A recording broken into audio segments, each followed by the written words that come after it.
जय हिंद दोस्तों, कैसे हैं दोस्तों। आज मैं आप लोगों के लिए एक वीडियो लेके आया हूं जिसमें कवर कर रहे हैं कि हमारे पृथ्वी पर कितने कटिबंध हैं और इससे जुड़े हुए सारे प्रश्नों को हम हल करेंगे। तो दोस्तों, सबसे पहले हमें देखेंगे कि ये जो हमारा पृथ्वी है इसको ग्लोब के माध्यम से लिए हैं। दोस्तों, यहाँ पर ये इसका साउथ पोल है, ये नॉर्थ पोल है, उत्तरी ध्रुव और ये दक्षिणी ध्रुव। सबसे पहले मैं ये जो बीचों बीच जो रेखा गुजर रही है इसको हम 0 डिग्री अक्षांश बोलते हैं और इसको विषुवत रेखा भी बोलते हैं। विषुवत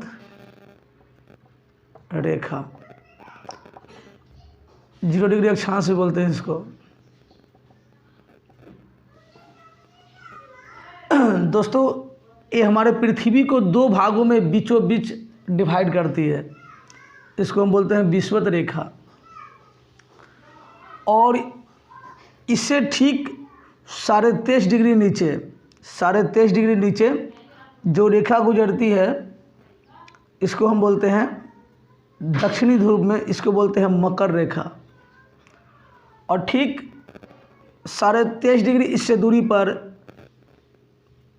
एक और रेखा गुजरती है जिसको हम बोलते हैं कर्क रेखा। क्या बोलते हैं? कर्क रेखा। दोस्तों, अब समझना क्या है कि हमारे पृथ्वी पर कटिबंध किसको बोलते हैं? कहता है कि हमारे पृथ्वी पर ताप से संबंधित यानी टेम्परेचर से जुड़े हुए या टेम्परेचर के आधार पर हम अपने पृथ्वी को 3 भागों में डिवाइड कर देते हैं जिसको कटिबंध बोलते हैं। क्या बोलते हैं? कटिबंध बोलते हैं।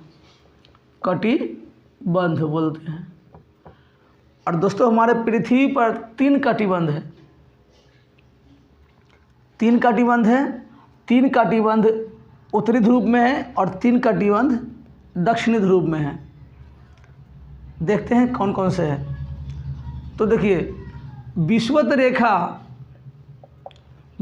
रेखा से लेकर 23.5 डिग्री का जो भाग होता है ऊपर, यानी कि विषुवत रेखा से कर्क रेखा और विषुवत रेखा से मकर रेखा के जो भाग होता है उसको बोलते हैं हम उष्ण कटिबंध। 3 कटिबंध है। कौन सा है? पहला देखते हैं। पहला जो एरिया है, ये जो पूरा एरिया है 23.5 डिग्री ऊपर 23.5 डिग्री नीचे, इसको बोलते हैं उष्ण कटिबंध। क्या बोलते हैं? उष्ण कटिबंध। अब देखिए, यहाँ पर नाम में क्या लिखा हुआ? उष्ण कटिबंध। उष्ण माने क्या होता है? उष्ण माने होता है गर्मी। उष्ण कटिबंध बोलते हैं इसको, यानी कि गर्मी वाला। यानी कि इस एरिया में ना बहुत ज़्यादा गर्मी होती है, इसलिए इसका नाम उष्ण कटिबंध है। क्योंकि ये विषुवत रेखा के जो करीब का दोनों तरफ का भाग है यहाँ पर बहुत गर्मी होती है, इसलिए इस एरिया को नाम रखा गया है उष्ण कटिबंध। अब चलते हैं। इसके बाद वाला जो हम रेड जोन दिखाए हैं, इसके बाद वाला जो एरिया है इसको बोलते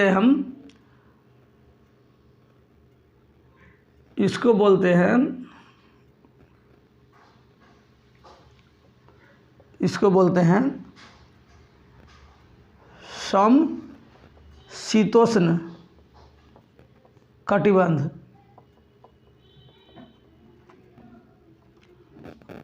क्या बोलते हैं? समशीतोष्ण कटिबंध। अब दोस्तों देखिए, इसको समझते हैं। इसको बोले उष्ण माने होता है गर्मी, यहाँ गर्मी होगी। दूसरा, इसके बाद वाला जो रेड वाला है इसको बोलते हैं समशीतोष्ण कटिबंध। सम माने क्या होता है? सम माने होता है बराबर, शीत माने ठंडा और उष्ण माने गर्मी।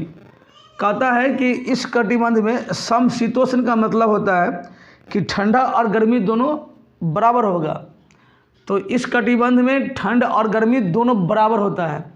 क्यों होता है आगे बताएंगे। चलिए, इसके बाद जो फिर ब्लैक वाला जो एरिया है इसको बोलते हैं शीत कटिबंध। शीत कटिबंध क्या बोलते हैं इसको? शीत कटिबंध। ठीक जी। अब देखिए, अब यहाँ पर हमने 3 कटिबंध को दर्शा दिए हैं कि पहला होता है जो विषुवत-रेखा नज़दीक वाले हैं, इसको बोलते हैं उष्ण कटिबंध। उसके बाद वाले को बोलते हैं समशीतोष्ण कटिबंध। उसके बाद वाले को बोलते हैं शीत कटिबंध।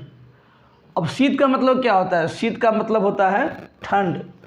कहता है कि यहाँ इसका नाम रखा गया शीत कटिबंध। इसके नाम से ही ये स्पष्ट होता है कि यहाँ पर सालों भर ठंडी होती है, इसलिए इसका नाम शीत कटिबंध रखा गया है। ठंडी क्यों होती है ये आगे हम बताएंगे वीडियो में। ठीक है जी। और इसको जानने के लिए हम उत्तरी ध्रुव में है ना, तो इसका नाम, और दक्षिणी ध्रुव में है तो इसको हम बोल सकते हैं कि इसको बोलेंगे उत्तरी शीत कटिबंध। इसको हम बोल सकते हैं दक्षिणी शीत कटिबंध। इसको हम बोलेंगे उत्तरी उष्ण कटिबंध। ठीक है जी। उसी तरह इसको हम बोल सकते हैं दक्षिणी उष्ण कटिबंध। तो इस तरह से पृथ्वी पर 3 कटिबंध हैं, जो इस तरह से है, 3 उत्तरी ध्रुव में है और 3 दक्षिण ध्रुव में है। तो ये तो क्लियर हो गया है कि मतलब बच्चों पृथ्वी पर 3 कटिबंध है। नज़दीक वाले में गर्मी होती है, उसके बाद वाले में गर्मी और ठंड बराबर होती है, और शीत कटिबंध में सबसे ज़्यादा ठंड होती है। ये तो क्लियर हो चुका है। अब देखते हैं, अब आइए, अब ये ठंड होती है तो क्यों होती है इसके बारे में जान लेते हैं। ठीक है जी। पहले जान लेते हैं कि ठंड होती है तो क्यों होती है, गर्मी होती है तो क्यों होती है। उसके बाद हम जानेंगे कि ध्रुव पर 6 महीने का दिन और 6 महीने का रात क्यों होता है। ये भी इस वीडियो में क्लियर करेंगे। तो दोस्तों यहाँ पर दो क्वेश्चन होता है। कहता है कि उत्तरी ध्रुव में 23.5 डिग्री पर गुजरने वाली रेखा को हम कर्क रेखा बोलते हैं, और दक्षिणी ध्रुव में 23.5 डिग्री पर गुजरने वाली रेखा को हम मकर रेखा कहते हैं। ये भी इम्पोर्टेंट है, कभी कभी क्वेश्चन आता है। अब आते हैं कि मतलब सूर्य गर्मी होता क्यों है। देखिए बच्चों, ये जो है इसको विषुवत रेखा बोलते हैं। ये विषुवत रेखा को जब हम आगे की तरफ बढ़ाएंगे, यहाँ आ गया विषुवत रेखा, और इसको बढ़ाइए ये कर्क रेखा, और इसको बढ़ाइए ये हो गया मकर रेखा। अब देखिए, अब इस जोन में गर्मी होती क्यों है बता रहे हैं बच्चों। देखिए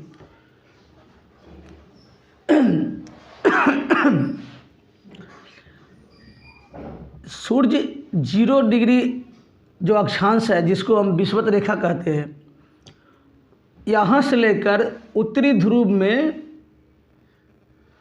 कर्क रेखा तक आती है और फिर यहाँ से लौट जाती है। उसी तरह सूर्य दक्षिणी ध्रुव में मकर रेखा तक आती है और फिर यहाँ से वापस लौट जाती है। अब देखिए, अब यहाँ तक जो सूर्य आती है, सपोज कीजिए कि जब यहाँ पर सूर्य होता है तो इसका प्रकाश कैसा जाएगा।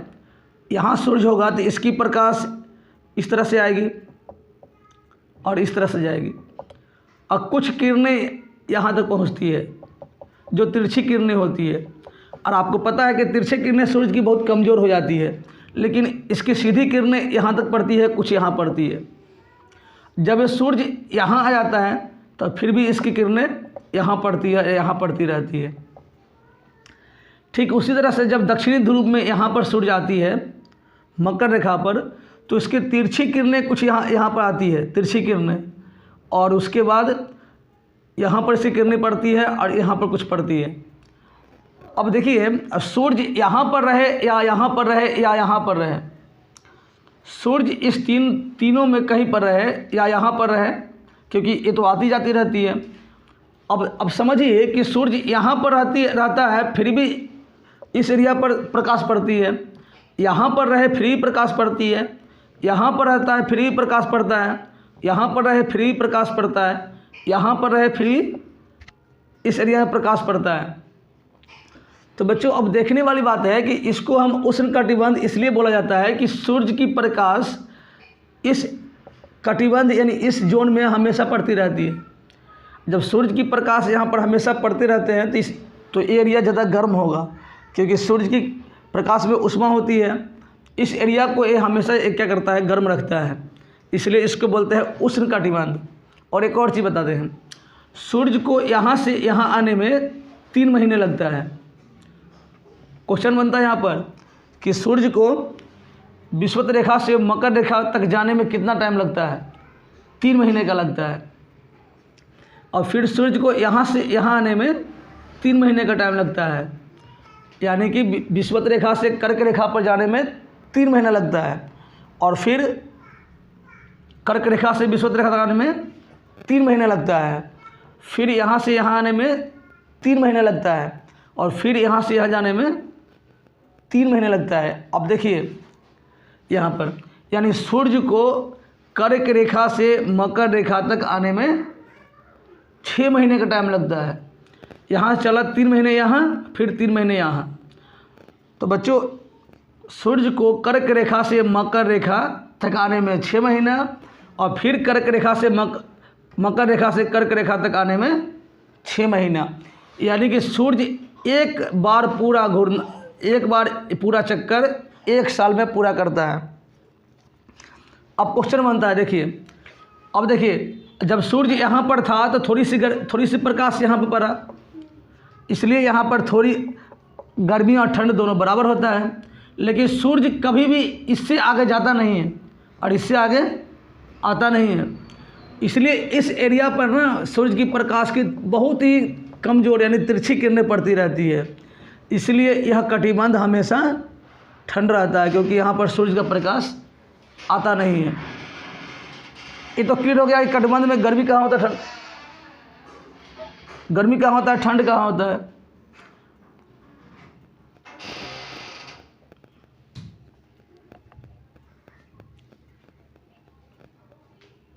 अब देखिए यहाँ पर एक क्लियर हो गया कि गर्मी क्यों होता है और ठंड क्यों होता है।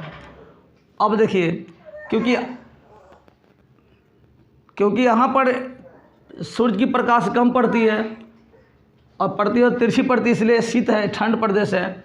यहाँ पर कुछ पड़ती है इसलिए ये समशीतोष्ण है, और यहाँ पर लगातार पड़ती है किरणें, इसलिए इसको उष्णकटिबंध बोलते हैं। तो एक क्लियर हो चुका है। अब बच्चों देखिए हम लोग क्या पढ़ते हैं कि ध्रुवों पर 6 महीने का दिन और 6 महीने का रात होता है। यहाँ पर 6 महीने का दिन होता है, 6 महीने का रात होता है, लेकिन यहाँ पर 12 घंटे के दिन और 12 घंटे की रात होता है। अब देखते हैं क्यों होता है। अब देखो यहाँ पर 6 महीने के दिन और 6 महीने की रात ध्रुव पर क्यों होता है। अब सोचिए कि यहाँ पर, अब सोचिए कि सूर्य यहाँ से उत्तरी गोलार्ध में जाना शुरू कर दिया है। जब सूर्य यहाँ से इधर बढ़ रहा है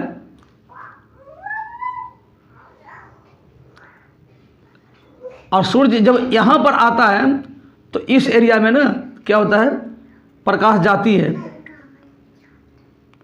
जब सूर्य कर्क रेखा पर होती है तो उत्तरी गोलार्ध में तिरछी किरणें जाती है, तो यहाँ से आने में 3 महीने का टाइम लगता है। जब यहाँ शुरू हुआ तो किरणें यहाँ पर आना शुरू हो जाता है, तो 3 महीने आने का और 3 महीने यहाँ से यहाँ फिर जाने का, यानी कि जब उत्तरी गोलार्ध में जब सूर्य आती है तो 3 महीने आने में और 3 महीने जाने में जो टाइम लगता है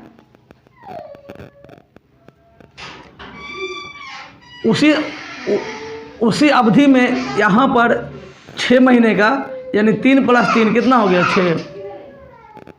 6 महीने का यहाँ पर दिन होता है। और यहाँ पर जब सूर्य यहाँ होता है तो यहाँ पर 6 महीने का रात होता है। ठीक है जी, यहाँ 6 महीने का दिन होता है, यहाँ पर 6 महीने का रात होता है।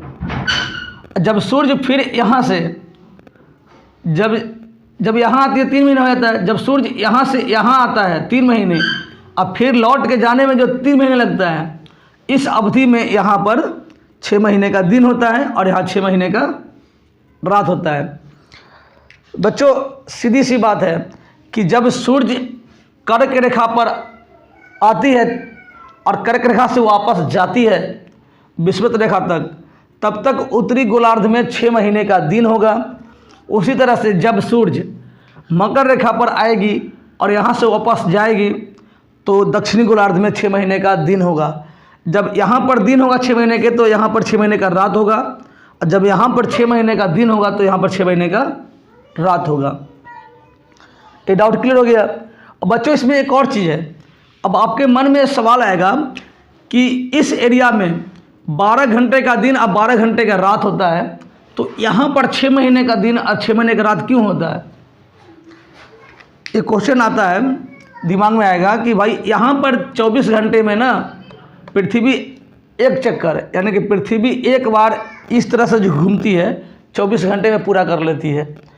तो 24 घंटे पूरा करती है, तो बच्चों इधर से सूर्य प्रकाश दे रहा है ना, तो इस एरिया में 12 घंटे में पूरा करती है, तो 12 घंटे में पूरा 24 घंटे में पूरा घूम जाता है।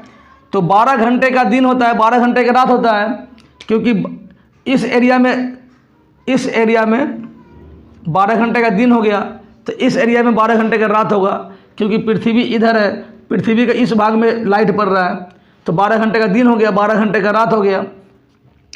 लेकिन जब ये 12 घंटे बाद फिर घूम जाता है, तो ये एरिया इधर आता है और ये वाला एरिया इधर आता है, फिर इधर दिन हो जाता है, इधर रात हो जाता है। तो यहाँ 12 घंटे का दिन 12 घंटे का रात होता है। इसलिए होता है क्योंकि सूर्य इसके सामने होता है, लेकिन यहाँ पर 6 महीने का दिन 6 महीने का रात होता है। अब आप सोचते होंगे कि पृथ्वी यहाँ घूमती है क्या? यहाँ नहीं घूमती है, पृथ्वी यहाँ पर भी घूम रही है, यहाँ भी घूम रही है, लेकिन यहाँ पर दिन और रात क्यों नहीं होता है 12 घंटे का?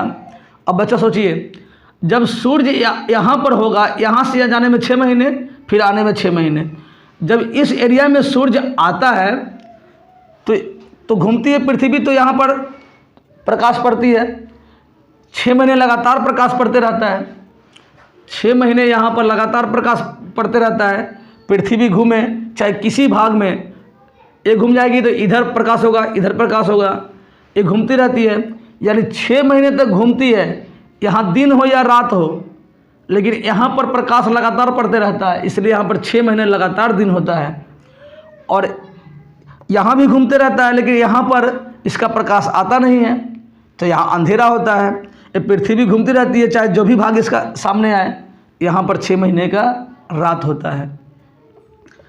तो पृथ्वी घूमती है, लेकिन यहाँ पर प्रकाश न जाने के कारण यहाँ 6 महीने लगातार रात होता है। जब सूर्य यहाँ आता है तो 6 महीने लगातार दिन होता है, पृथ्वी घूमते रहता है, चाहे जिस एरिया में लाइट जाए, लेकिन यहाँ लगातार दिन होता है, यहाँ पर रात होता ही नहीं।